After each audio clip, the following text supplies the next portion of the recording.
রাজশাহীতে কয়েকদিনের আন্দোলন সহিংসতার পর চলমান কারফিউ শিথিল হওয়ায় স্বস্তি ফিরেছে জনমনে। খুলেছে ব্যবসা প্রতিষ্ঠান, চলাচল করছে সব ধরনের যানবাহন। কিছুক্ষণ আগে রাজশাহীর সার্বিক চিত্র জানিয়েছেন সহকর্মী মতিউর মুর্তজা।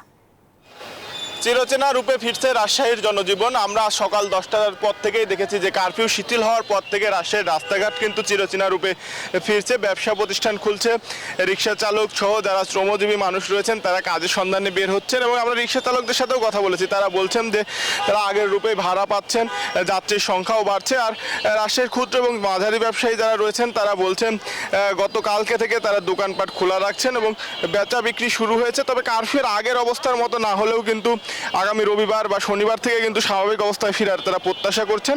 এছাড়া রাজশাহী থেকে কিন্তু বিভিন্ন গন্তব্যের উদ্দেশ্যে গতকাল থেকে বাস ছেড়ে যাচ্ছে। ঢাকা সহ বিভিন্ন জেলায় যাত্রীরা চলাচল করছেন। বাস কাউন্টারগুলোতে আমরা সকালে দেখেছি উপচে পড়া ভিড় রয়েছে এবং যাত্রীরা বেশ খুশি, কারণ তারা দীর্ঘ কয়েকদিন পর কিন্তু গন্তব্যের উদ্দেশ্যে ছেড়ে যেতে পারছেন। এছাড়া রাজশাহী প্রশাসন আইন শৃঙ্খলা রক্ষাকারী বাহিনীর সাথে কথা বলেছি, তারা বলেছেন যে রাজশাহীর পরিবেশ একেবারেই শান্ত। কোনো ধরনের কোনো অপ্রীতিকর ঘটনা ঘটলে তাৎক্ষণিকভাবে ব্যবস্থা নেওয়া হবে। এই ছিল রাজশাহী থেকে সর্বশেষ।